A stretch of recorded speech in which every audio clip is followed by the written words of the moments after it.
Donde termina la historia, comienza el enigma.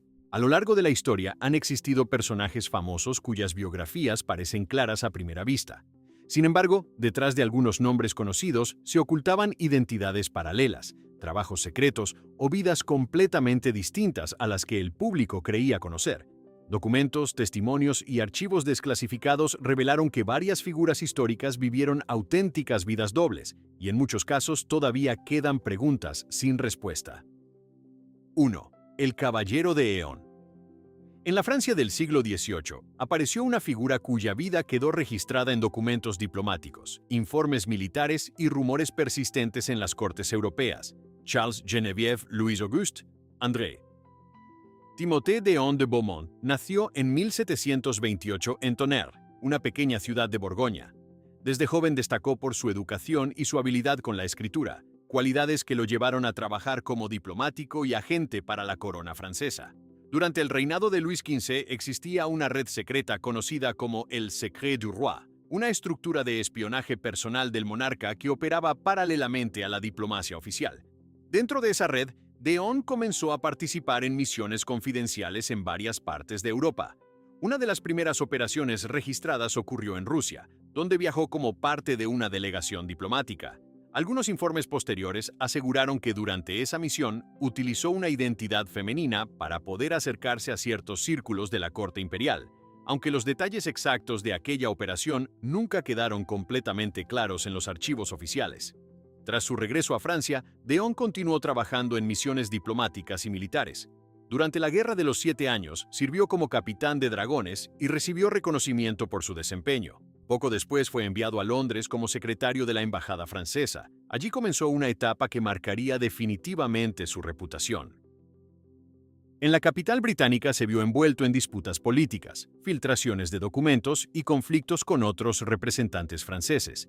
Con el tiempo, d'Eon afirmó poseer correspondencia secreta que comprometía a altos funcionarios de Francia.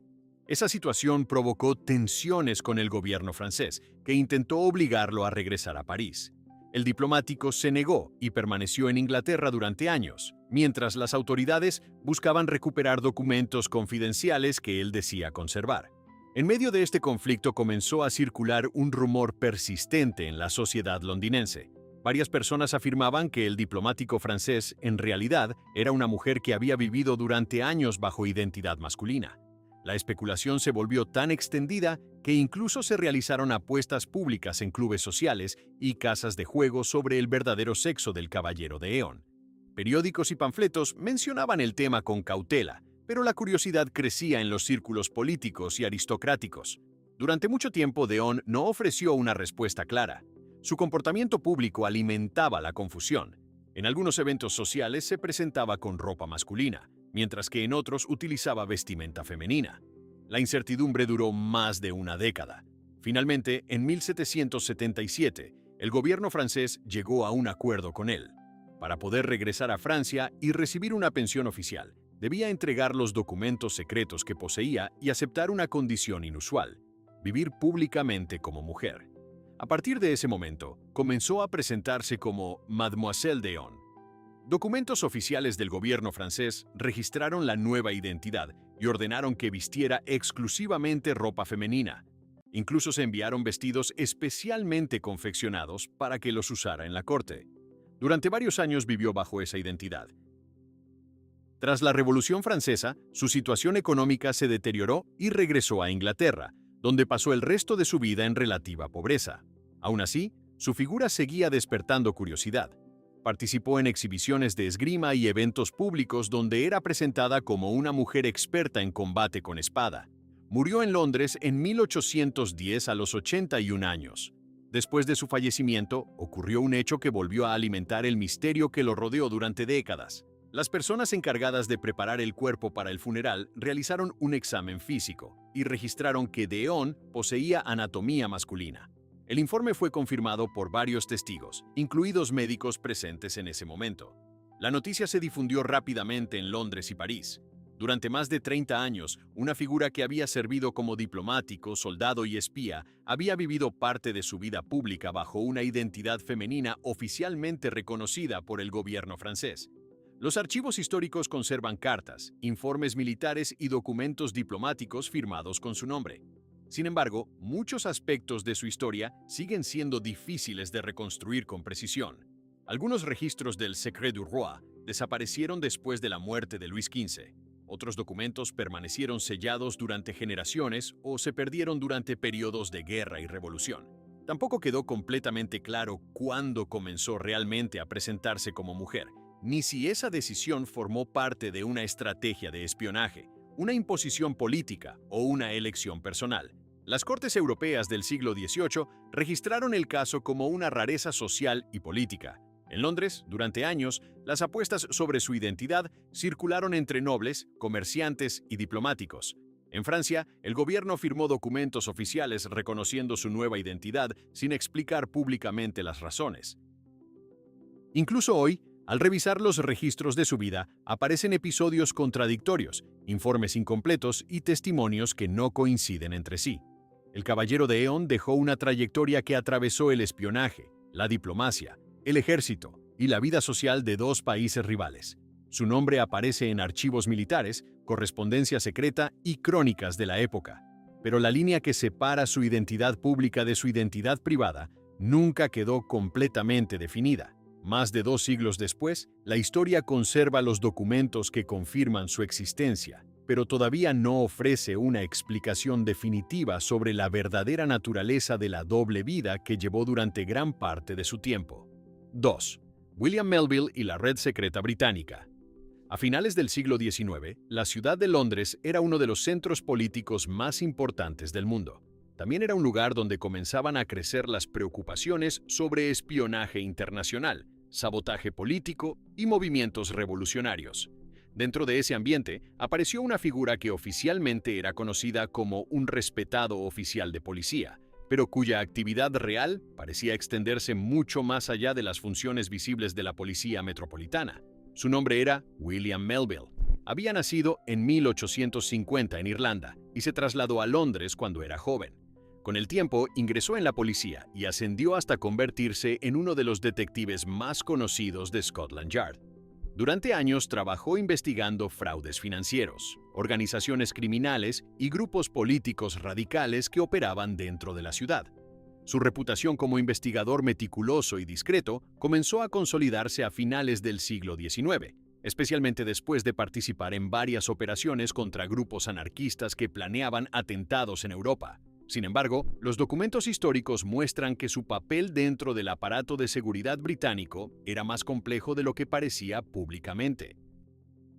Mientras su nombre aparecía en informes policiales relacionados con investigaciones criminales, también comenzaba a surgir en archivos vinculados con operaciones de inteligencia. En esa época, el gobierno británico todavía no contaba con una estructura de espionaje formal como la que se desarrollaría más tarde con organizaciones como el MI5 o el MI6. En lugar de agencias claramente definidas, existían pequeñas redes informales de informantes y agentes que operaban bajo la supervisión de funcionarios del gobierno. Dentro de ese sistema fragmentado, Melville empezó a desempeñar un papel importante. A principios del siglo XX, fue colocado al frente de una pequeña unidad secreta dedicada a identificar espías extranjeros que operaban en territorio británico.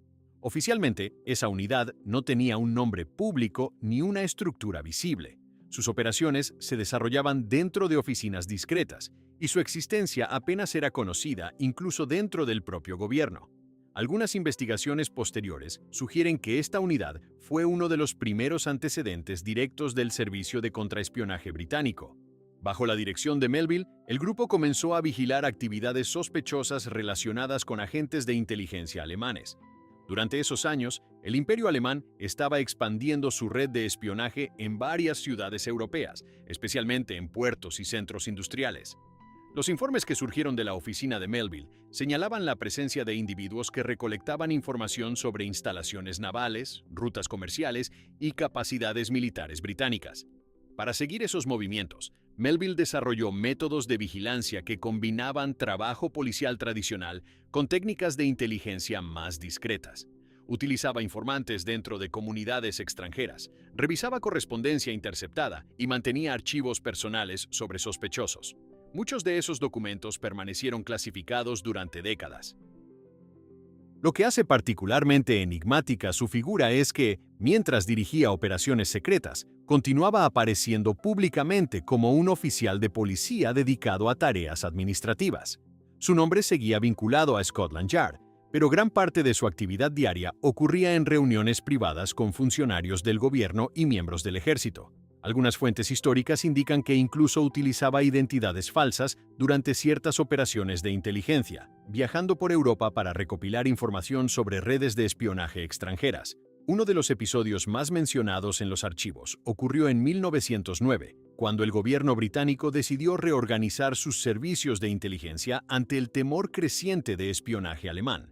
Ese proceso llevó a la creación de una estructura más formal que más tarde evolucionaría en el MI5 y el MI6.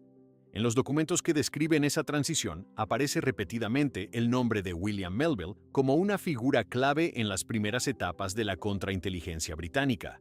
Sin embargo, incluso en esos registros, su papel no queda completamente definido. Algunos informes lo describen como jefe de una oficina secreta dentro del gobierno. Otros lo mencionan como asesor que trabajaba de manera independiente, mientras seguía vinculado a la policía. Esta ambigüedad también se refleja en su vida pública. Durante años, la mayoría de los ciudadanos británicos lo conocían simplemente como un detective famoso por haber investigado conspiraciones anarquistas. Los periódicos mencionaban su trabajo policial, pero no hablaban de sus actividades dentro de la red de inteligencia que estaba ayudando a construir. Cuando finalmente se retiró del servicio público, muchos detalles de su carrera permanecían ocultos en archivos gubernamentales. William Melville murió en 1918, en los últimos meses de la Primera Guerra Mundial. En ese momento, Gran Bretaña ya contaba con una estructura de inteligencia mucho más desarrollada que la que existía cuando él comenzó su carrera.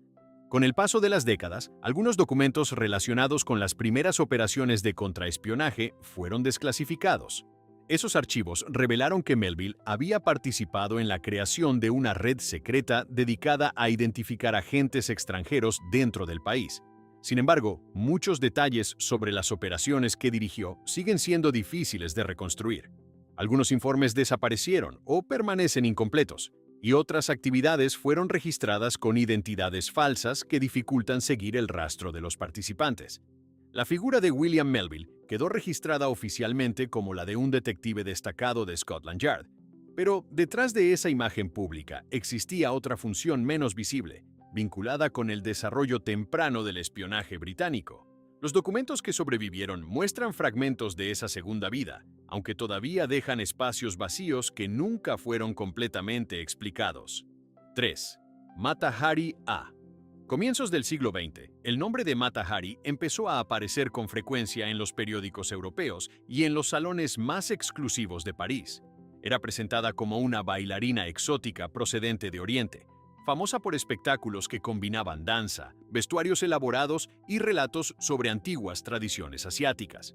Su imagen pública estaba rodeada de misterio, lujo y admiradores influyentes. Sin embargo, detrás de ese personaje cuidadosamente construido, existía una historia personal muy distinta, que con el tiempo terminaría vinculada a uno de los procesos por espionaje más controvertidos de la Primera Guerra Mundial. Mata Hari en realidad se llamaba Margareta Gertruida Celle. Había nacido en 1876 en la ciudad de Leeuwarden, en los Países Bajos. Durante su juventud vivió una etapa de relativa estabilidad económica, pero la situación cambió cuando el negocio de su padre quebró y la familia se desintegró. A los 18 años respondió a un anuncio matrimonial publicado por un oficial del ejército colonial neerlandés llamado Rudolf MacLeod. La pareja se casó poco después y se trasladó a las Indias Orientales Neerlandesas, el territorio colonial que hoy forma parte de Indonesia. Allí vivieron varios años y tuvieron 2 hijos. Sin embargo, el matrimonio estuvo marcado por conflictos constantes, infidelidades y problemas económicos. Tras la muerte de uno de sus hijos en circunstancias que nunca quedaron completamente claras, la relación terminó en separación y Margareta regresó sola a Europa. A principios del siglo XX, llegó a París prácticamente sin dinero y sin una profesión definida. Fue entonces cuando comenzó a construir una nueva identidad. Adoptó el nombre artístico Mata Hari y empezó a presentarse como una mujer nacida en Asia que había aprendido danzas sagradas en templos orientales. En realidad, gran parte de esa historia era una invención diseñada para atraer la curiosidad del público europeo. Sus actuaciones se convirtieron rápidamente en un fenómeno dentro de ciertos círculos culturales de la capital francesa. En una época en la que el exotismo era muy valorado en el arte y el espectáculo, la figura de Mata Hari despertó un interés inmediato. Con el paso de los años dejó de actuar con frecuencia en teatros y comenzó a moverse principalmente en ambientes privados. Se relacionaba con diplomáticos, empresarios y oficiales militares de distintos países. Ese acceso a figuras influyentes empezó a llamar la atención de los servicios de inteligencia europeos cuando la situación política del continente comenzó a deteriorarse antes de la guerra. Cuando estalló la Primera Guerra Mundial en 1914, Europa quedó dividida entre alianzas militares enfrentadas. Los gobiernos desarrollaron rápidamente redes de espionaje para obtener información sobre movimientos militares, estrategias y tecnología. En ese contexto, una mujer que viajaba entre distintos países y mantenía relaciones con oficiales de alto rango resultaba una figura potencialmente útil para los servicios secretos. Según documentos que aparecerían años después en archivos de inteligencia, Mata Hari fue contactada por agentes alemanes en 1916 mientras se encontraba en La Haya, una ciudad neutral durante el conflicto. Allí habría recibido dinero y un código de identificación dentro de la red de espionaje alemana. En algunos mensajes cifrados interceptados posteriormente por la inteligencia francesa, ese agente aparecía identificado como H-21. Sin embargo, los registros disponibles no indican con claridad qué tipo de información habría transmitido, ni si sus actividades tuvieron realmente valor militar. Al mismo tiempo, el servicio de contraespionaje francés también se interesó por ella.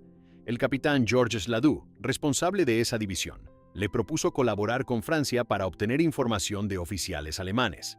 Mata Hari aceptó la propuesta. Esa situación creó una circunstancia ambigua en la que la bailarina parecía tener contacto con ambos lados del conflicto. Durante meses, continuó viajando por distintas ciudades europeas utilizando permisos especiales que le permitían cruzar fronteras en plena guerra.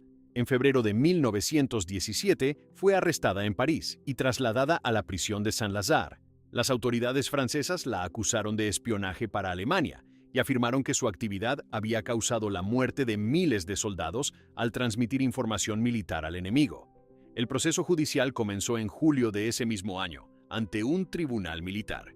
Gran parte de las pruebas presentadas durante el juicio consistían en mensajes interceptados por la inteligencia francesa.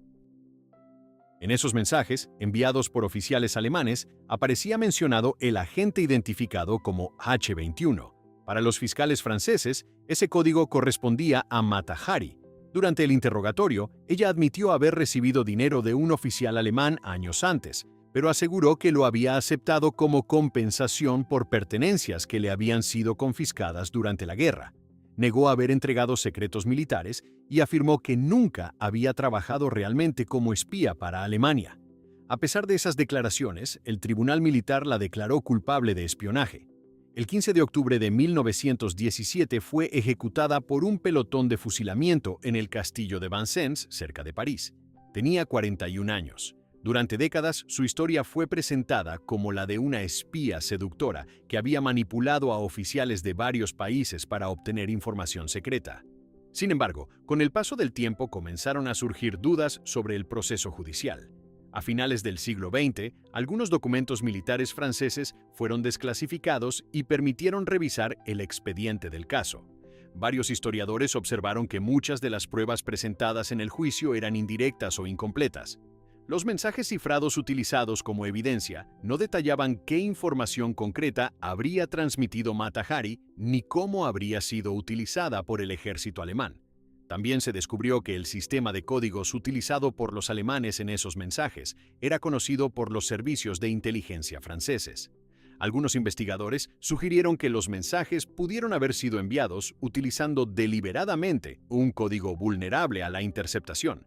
En los archivos alemanes, por otra parte, Mata Hari aparece mencionada como una informante poco confiable que nunca llegó a proporcionar datos relevantes. A pesar de estas revisiones, el veredicto original nunca fue anulado oficialmente. El expediente del caso permanece como uno de los procesos de espionaje más debatidos de la Primera Guerra Mundial. La figura pública de Mata Hari como artista, su vida privada marcada por viajes y relaciones con militares, y los documentos fragmentarios de los servicios de inteligencia crearon una historia difícil de reconstruir con precisión. Más de un siglo después de su ejecución, los registros históricos muestran a una mujer que vivió entre identidades distintas en un periodo dominado por el espionaje y la desconfianza internacional. Pero la verdadera naturaleza de su papel dentro de esas redes secretas sigue sin quedar completamente definida. 4. Sidney Reilly, el rey de los espías. A comienzos del siglo XX, los servicios de inteligencia europeos empezaron a registrar el nombre de un hombre que aparecía vinculado a operaciones secretas en varios países. Utilizaba identidades distintas, hablaba varios idiomas y parecía moverse con facilidad entre empresarios, diplomáticos y oficiales militares. Ese hombre era conocido como Sidney Reilly. Durante décadas, su figura quedó rodeada de relatos contradictorios, documentos incompletos y testimonios difíciles de verificar. Incluso su origen exacto sigue siendo motivo de debate entre historiadores. La mayoría de los registros indican que nació alrededor de 1873 en el Imperio Ruso, posiblemente en la ciudad portuaria de Odessa. Su nombre original habría sido Sigmund Rosenblum, aunque algunos documentos sugieren otras variantes. Los primeros años de su vida están poco documentados. Se sabe que abandonó el Imperio Ruso siendo joven y que comenzó a viajar por distintos países de Europa. A finales del siglo XIX, apareció en Londres utilizando el nombre Sidney Reilly. Allí comenzó a construir una nueva identidad como comerciante e intermediario en negocios internacionales. Sus actividades comerciales le permitieron establecer contactos con personas influyentes en círculos financieros y políticos. Con el tiempo, esa red de contactos también despertó el interés de los servicios de inteligencia británicos. A principios del siglo XX, Reilly empezó a colaborar con el Servicio Secreto Británico en operaciones de espionaje industrial y militar. Uno de los episodios más mencionados en su trayectoria ocurrió en el Imperio Ruso antes de la Primera Guerra Mundial. Según informes posteriores, Reilly logró infiltrarse en instalaciones industriales vinculadas con la producción militar alemana. Algunos registros indican que utilizó identidades falsas para obtener información técnica sobre nuevos armamentos y procesos de fabricación. Sin embargo, muchos detalles de esas operaciones permanecen incompletos en los archivos oficiales. Durante la Primera Guerra Mundial, su nombre empezó a aparecer con mayor frecuencia en informes de inteligencia. Reilly viajaba entre distintos países utilizando pasaportes con identidades diferentes. A veces se presentaba como empresario, otras como ingeniero o intermediario comercial. Esa capacidad para adoptar nuevas identidades le permitió acceder a ambientes donde se discutían contratos militares, inversiones industriales y decisiones políticas. Su actividad se volvió especialmente intensa después de la Revolución Rusa de 1917. El colapso del gobierno imperial y la llegada al poder de los bolcheviques crearon una situación de inestabilidad que atrajo la atención de varias potencias extranjeras. Gran Bretaña y otros países aliados temían que el nuevo gobierno revolucionario retirara a Rusia de la guerra y alterara el equilibrio militar en Europa. En ese contexto, Sidney Reilly fue enviado a Rusia para participar en operaciones de inteligencia dirigidas a observar y posiblemente influir en la situación política. En Moscú y Petrogrado estableció contactos con diplomáticos, oficiales militares y opositores al nuevo régimen bolchevique. Durante ese periodo, su nombre quedó asociado a un episodio que más tarde sería conocido como el complot de los embajadores. Según documentos soviéticos, varios diplomáticos extranjeros y agentes de inteligencia habrían intentado organizar un plan para debilitar o reemplazar al gobierno bolchevique en sus primeros meses de poder. Las autoridades soviéticas afirmaron que Sidney Reilly desempeñó un papel central en ese intento. Sin embargo, los registros disponibles sobre ese episodio son contradictorios. Algunos informes sugieren que el plan nunca llegó a concretarse y que gran parte de la información proviene de declaraciones obtenidas durante interrogatorios posteriores. Tras esos acontecimientos, Reilly abandonó Rusia y continuó trabajando en operaciones de inteligencia para Gran Bretaña en distintas partes de Europa. Durante varios años, su paradero fue difícil de rastrear con precisión. Aparecía en informes relacionados con actividades políticas en Alemania, Polonia y otros países que atravesaban transformaciones después del final de la guerra. Mientras tanto, en ciertos círculos comenzó a circular la idea de que Rayleigh era uno de los agentes más activos de la inteligencia británica. Algunos periódicos lo describían como una figura capaz de infiltrarse en ambientes extremadamente peligrosos utilizando identidades falsas. Esa reputación contribuyó a que más tarde fuera conocido con el apodo de El Rey de los Espías. Sin embargo, gran parte de esa imagen pública se construyó a partir de relatos parciales y testimonios difíciles de confirmar. En 1925, su historia tomó un giro definitivo. En ese momento, los servicios de seguridad soviéticos estaban llevando a cabo una operación conocida como Trust, diseñada para atraer a opositores del régimen que vivían en el exilio. A través de una red de agentes encubiertos, las autoridades soviéticas difundieron la existencia de una supuesta organización clandestina dentro de la Unión Soviética que planeaba derrocar al gobierno bolchevique. La operación logró convencer a varios exiliados y agentes extranjeros de que existía una resistencia organizada dentro del país. Sidney Rayleigh fue uno de los individuos que decidió involucrarse en esa supuesta red. En septiembre de 1925 cruzó la frontera soviética con la intención de contactar a los miembros de esa organización. Poco después, fue arrestado por la policía secreta soviética. Durante su interrogatorio, fue acusado de espionaje y de participar en actividades destinadas a desestabilizar al gobierno soviético. Los registros oficiales indican que fue ejecutado ese mismo año cerca de Moscú. Sin embargo, durante algún tiempo circularon rumores de que había logrado escapar o que su muerte había sido ocultada. Décadas más tarde, algunos documentos soviéticos confirmaron que había sido fusilado en noviembre de 1925. A pesar de esa confirmación, muchos aspectos de su vida siguen siendo difíciles de verificar. Los archivos de inteligencia británicos relacionados con sus actividades permanecieron clasificados durante largos periodos y algunos documentos nunca fueron recuperados. Además, el propio Rayleigh utilizó numerosos nombres y pasaportes a lo largo de su carrera, lo que complica reconstruir con precisión cada una de sus operaciones. Los registros históricos muestran a un hombre que atravesó distintos países, participó en misiones secretas y mantuvo identidades cambiantes durante gran parte de su vida adulta. Pero incluso con los documentos disponibles, la línea entre los hechos confirmados y las historias que surgieron después de su muerte continúa siendo difícil de definir. 5. Juan Pujol García, el espía que engañó a los nazis. Durante la Segunda Guerra Mundial, los servicios de inteligencia de ambos bandos buscaban desesperadamente información sobre movimientos militares, planes de invasión y capacidades estratégicas. Dentro de ese contexto apareció un hombre aparentemente común, sin formación militar ni experiencia previa en espionaje, que terminaría desempeñando uno de los papeles más extraños dentro de la guerra secreta entre Alemania y los aliados. Su nombre era Juan Pujol García. Había nacido en Barcelona en 1912 y antes de la guerra llevaba una vida relativamente normal, trabajando en distintos empleos civiles. Su juventud transcurrió en una España marcada por tensiones políticas que finalmente desembocarían en la Guerra Civil Española. Durante ese conflicto, Pujol logró evitar participar activamente en los combates utilizando distintas estrategias para mantenerse al margen de ambos bandos. Esa experiencia le dejó una profunda desconfianza hacia los regímenes autoritarios que dominaban Europa en ese momento. Cuando comenzó la Segunda Guerra Mundial en 1939, Pujol decidió que quería colaborar con los aliados para combatir a la Alemania nazi. Sin embargo, su primera dificultad fue convencer a los servicios de inteligencia británicos de que podía ser útil.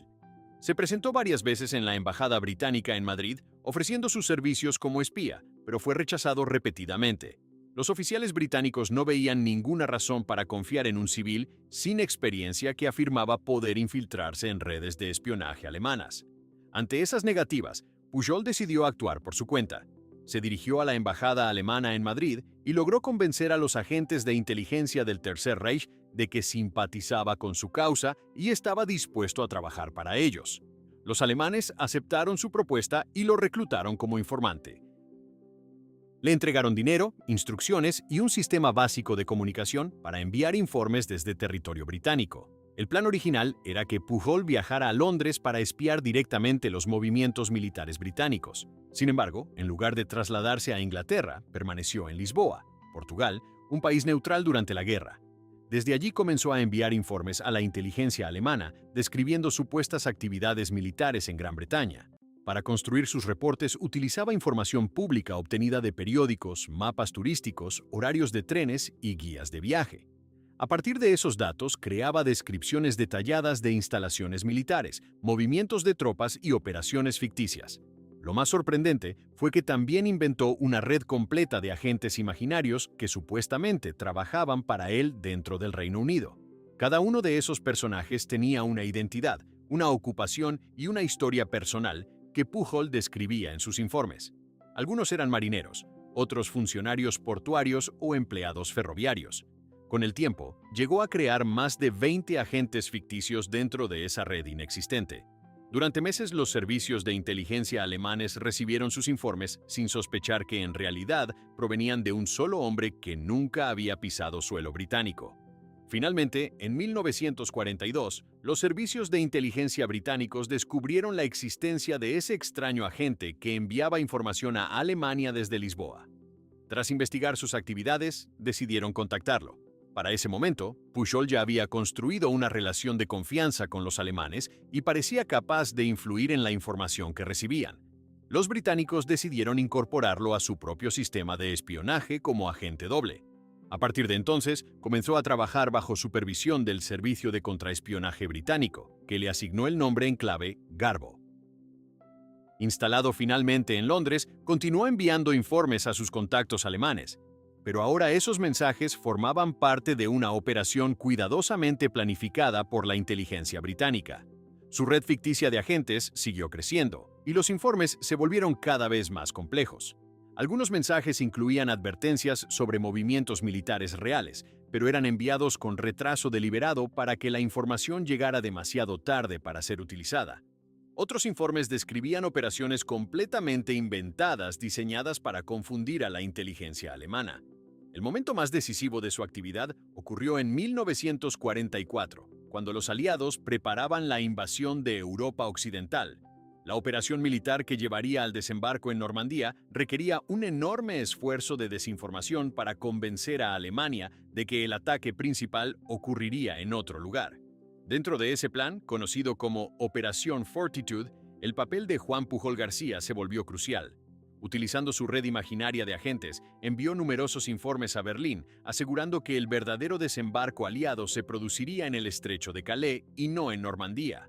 Los servicios de inteligencia alemanes confiaban tanto en sus informes que incluso después del inicio del desembarco en Normandía, continuaron creyendo que se trataba de una operación secundaria.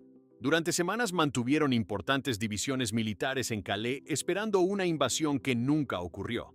Después del final de la guerra, la historia de Juan Pujol García se volvió aún más peculiar. Los servicios de inteligencia británicos temían que su identidad pudiera ser descubierta por antiguos agentes nazis que habían confiado en él durante la guerra.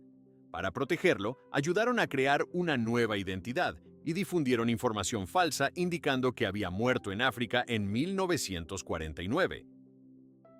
Durante décadas, su paradero real permaneció desconocido para la mayoría de las personas que habían participado en operaciones de inteligencia durante la guerra.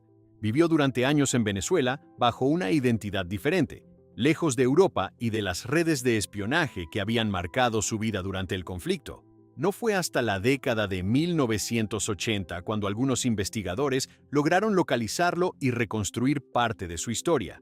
Para entonces, muchos documentos relacionados con las operaciones de inteligencia de la guerra ya habían sido desclasificados, revelando el alcance de la red ficticia que había creado.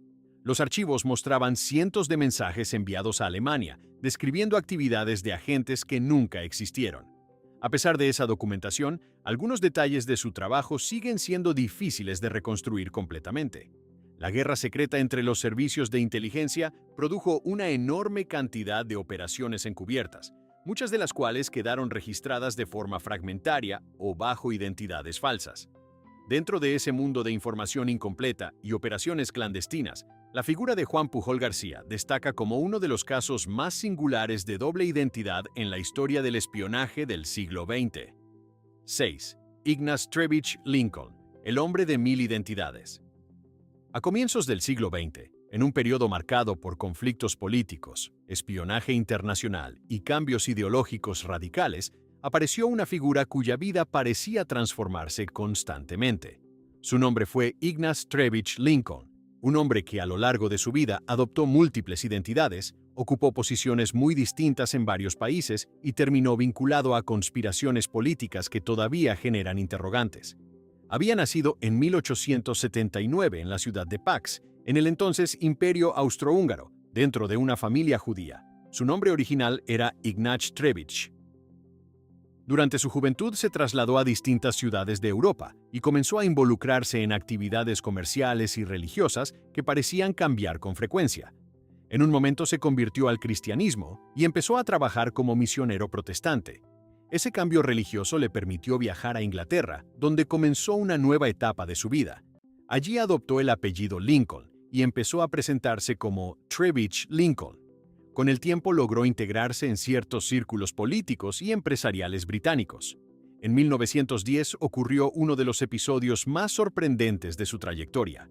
Fue elegido como miembro del Parlamento británico representando al distrito de Darlington. Durante ese periodo ocupó un asiento en la Cámara de los Comunes, algo inusual para alguien que pocos años antes había sido un misionero extranjero recién llegado al país. Sin embargo, su carrera política fue breve.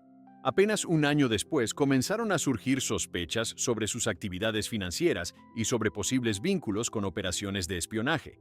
Algunos informes de la época indicaban que Trevich Lincoln había intentado vender información sobre asuntos navales británicos a representantes de Alemania antes de la Primera Guerra Mundial.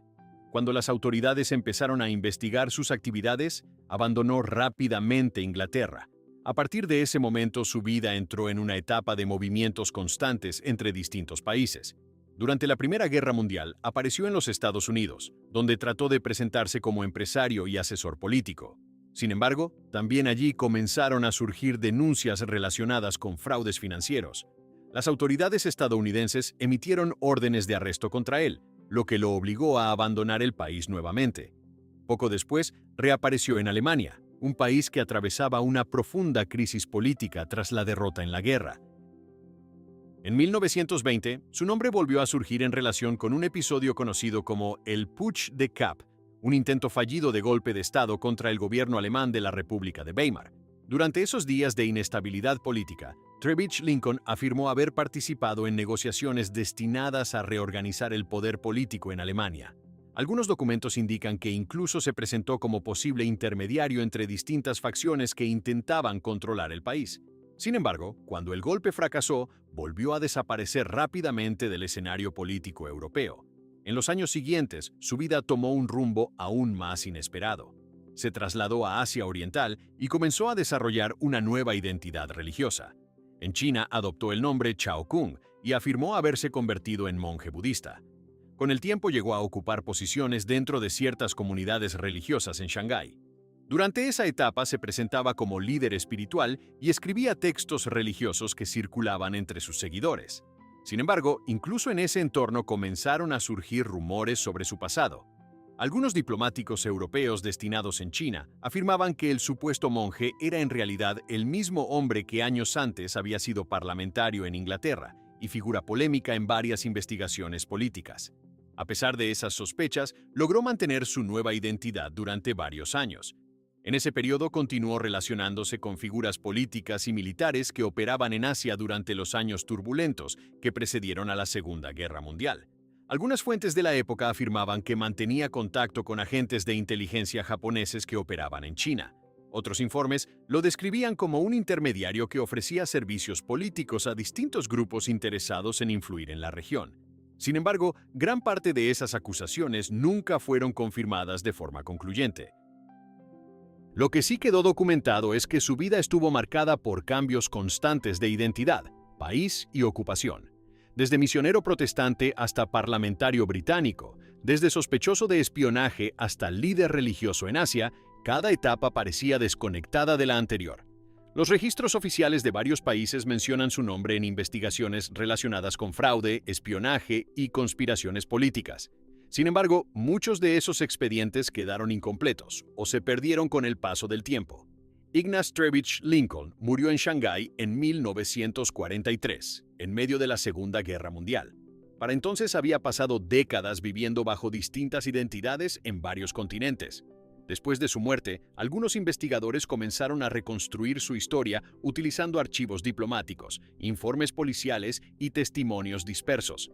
Esos documentos confirmaron que una sola persona había ocupado posiciones tan distintas como predicador religioso, político británico, intermediario internacional y monje budista.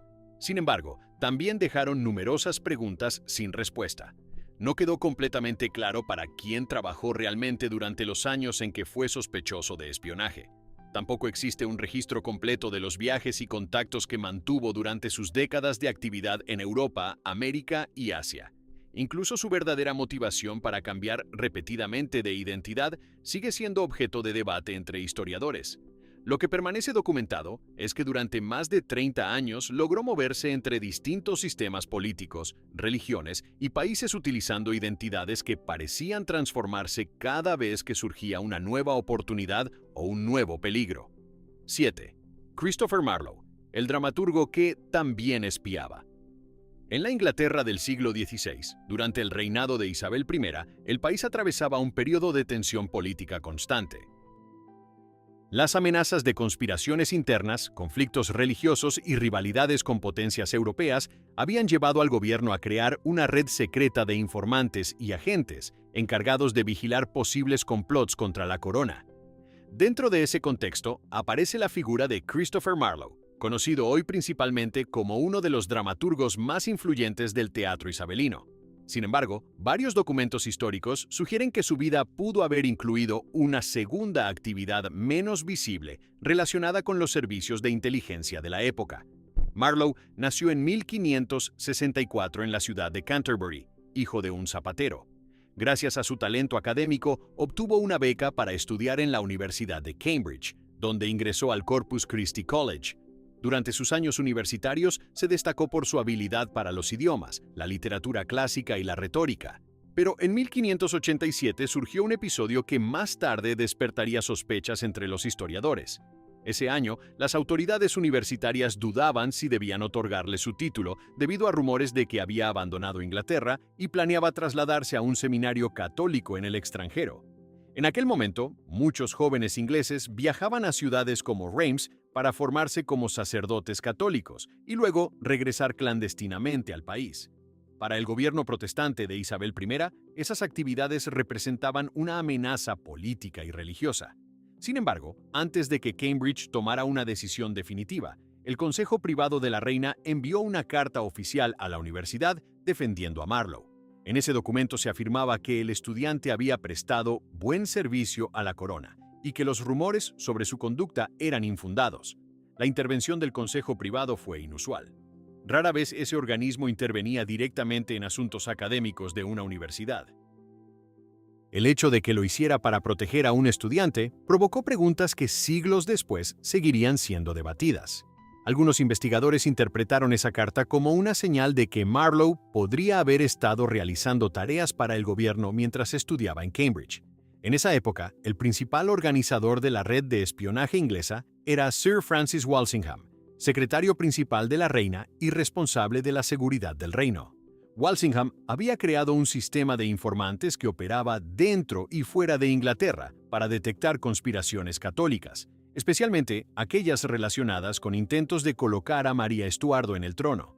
Varias investigaciones históricas sugieren que jóvenes educados, capaces de viajar y de integrarse en distintos ambientes intelectuales, eran candidatos ideales para ese tipo de misiones.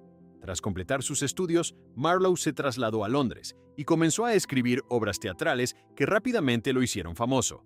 Entre sus trabajos más conocidos se encuentran Dr. Faustus, Tamburlaine y The Jew of Malta. Sus obras introdujeron un estilo dramático innovador que influyó profundamente en el teatro inglés. Al mismo tiempo, su vida personal comenzó a estar rodeada de controversias. Fue arrestado en varias ocasiones por altercados públicos, disputas violentas y acusaciones relacionadas con blasfemia o ideas religiosas consideradas peligrosas. En algunos de esos episodios aparecieron documentos y testimonios que lo vinculaban con debates políticos sensibles de la época. Uno de los incidentes más extraños ocurrió en 1593, cuando una serie de panfletos anónimos con contenido considerado subversivo comenzó a circular en Londres. Las autoridades iniciaron una investigación para identificar a los responsables. Durante esa investigación, el nombre de Marlowe apareció en declaraciones de varios testigos. Poco después, fue arrestado y citado para comparecer ante el Consejo Privado. Sin embargo, nunca llegó a presentarse ante el tribunal. El 30 de mayo de 1593 murió en circunstancias que desde entonces han sido objeto de discusión entre historiadores. Según el informe oficial, Marlowe se encontraba en una casa en Deptford junto a 3 hombres cuando se produjo una disputa por una cuenta pendiente. Durante la discusión, uno de los presentes, Ingram Fraser, afirmó que Marlowe lo atacó con un cuchillo. En el forcejeo, Fraser logró arrebatarle el arma y lo hirió mortalmente en el ojo. El informe del forense concluyó que se trató de un acto de defensa propia. Sin embargo, con el tiempo, surgieron varios detalles que despertaron dudas sobre esa versión. Los 3 hombres que estaban con Marlowe el día de su muerte tenían conexiones conocidas con la red de inteligencia de Walsingham. Robert Poley, uno de los presentes, había participado anteriormente en operaciones de espionaje relacionadas con la conspiración de Babington, un complot que buscaba asesinar a Isabel I. Otro de los hombres, Nicholas Scaris, también había sido mencionado en investigaciones relacionadas con informantes del gobierno. Estos vínculos llevaron a algunos investigadores a preguntarse si la reunión en Deptford tenía algún propósito diferente al que describía el informe oficial. Además, el hecho de que Marlowe estuviera bajo investigación por acusaciones potencialmente graves justo antes de su muerte generó nuevas especulaciones. Algunos historiadores sugieren que pudo haber sido eliminado para evitar que revelara información sensible. Otros consideran que la explicación oficial podría ser correcta y que su muerte fue simplemente el resultado de una pelea violenta. Los documentos disponibles no ofrecen una respuesta definitiva. El informe del forense fue registrado formalmente y el caso se cerró poco después. Sin embargo, varios registros relacionados con la vida de Marlowe, incluyendo detalles sobre sus actividades durante los años universitarios y ciertos contactos políticos, permanecen fragmentarios o incompletos. A pesar de su corta vida, murió a los 29 años. Christopher Marlowe dejó una huella profunda en la literatura inglesa. Sus obras continuaron representándose y estudiándose durante siglos, pero al mismo tiempo, su biografía conserva elementos que no encajan completamente con la imagen de un simple dramaturgo. La intervención del Consejo Privado durante sus años universitarios, sus conexiones con individuos vinculados a redes de espionaje y las circunstancias poco claras de su muerte siguen formando parte de un enigma histórico que todavía genera preguntas entre quienes estudian su vida. A lo largo de la historia, algunas figuras públicas llevaron vidas que nunca se comprendieron por completo. Detrás de nombres conocidos quedaron identidades ocultas, misiones secretas y decisiones inexplicables. Sus historias siguen registradas en documentos reales, pero muchas preguntas todavía permanecen abiertas.